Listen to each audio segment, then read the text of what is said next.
the average vinyl siding installation cost, that is a tricky question to answer, and I'll do my best to answer it.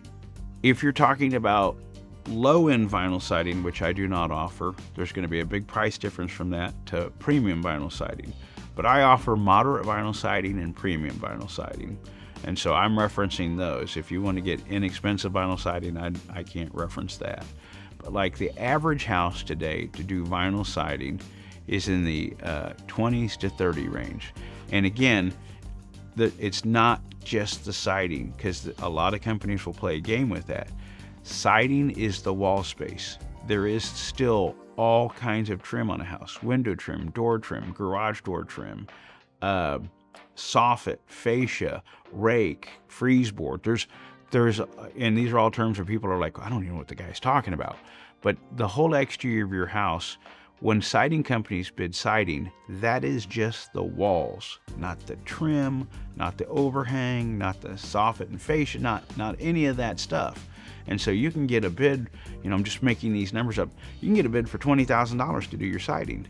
But then if they cover the whole house, it could be $30,000, or more. And it just depends on how much trim you have. And like on modern homes, builders put so much trim on modern homes because it's attractive.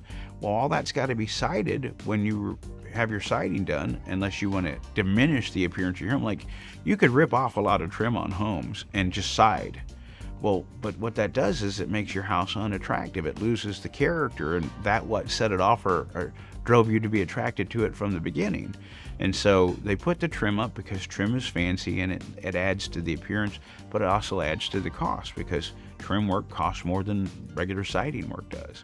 And so there's a huge big range there. But like when we go out, we typically try to do what's called coverall, and that's the soffit, the fascia, the window trim, the door trim, the siding, the guttering, the downspout, so that the whole exterior, and there's a huge range there from how big your house is to how much soffit and fascia and trim you have on your home. But you can get inexpensive bids for really crappy siding in the high teens, and then you can get moderate pricing in the 20s, and you can get premium siding in the 30s. But again, it all depends on how big your home is. To get an accurate answer, you should call us. We come out and give free estimates.